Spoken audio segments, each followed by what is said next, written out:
Ventspils tehnikumā startējis jauns pilotprojekts, kas paredz mācības duālajā izglītības sistēmā.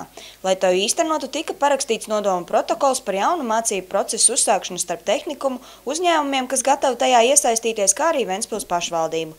Duālā sistēma ļaus audzēkņiem apvienot teoriju un praksi.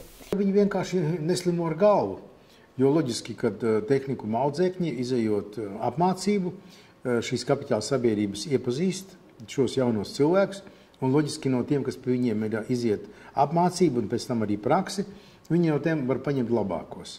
Potenciālajiem darba devējiem un jau arī oficiālajiem partneriem tehnikums piedāvāja mācību gadu dalīt. 60% laika audzēkņi pavadīs uzņēmumā, savukārt 40% no mācībām aizņems teoriju mācību iestādē.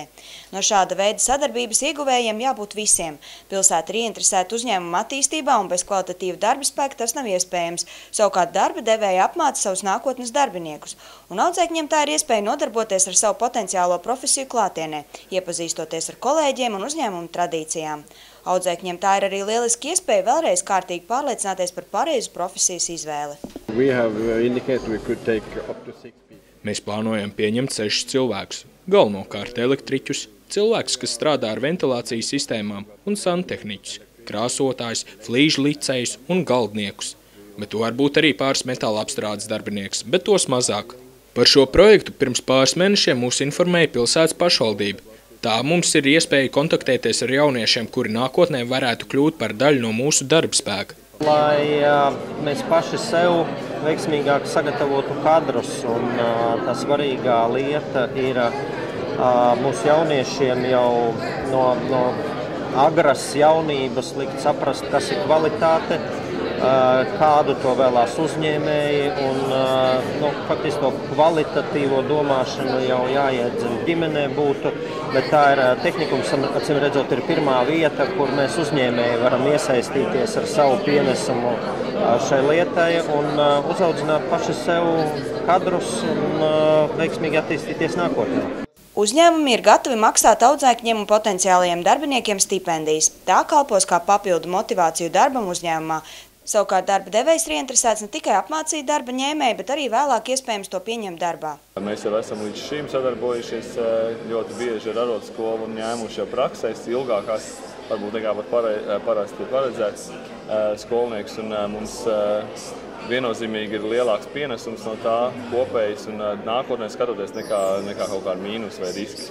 Projekta ieviešanas sākuma posmā piedalās 5 Latvijas izglītības iestādes – Ogres, Valmieras, Jelgavas, Rīgas un Ventspils tehnikumi.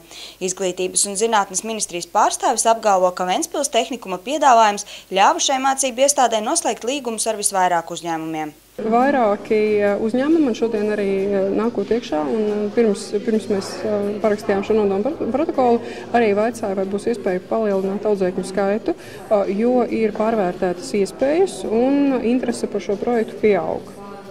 Un, jebkurā gadījumā mēs arī aicinām citus uzņēmumus, tie, kas vēl šodien nav parakstījuši šo nodomu protokolu, ja ir interese un ir šī iesaistes nepieciešamība, tad mēs ļoti laipni gaidīsim mūsu pulkā.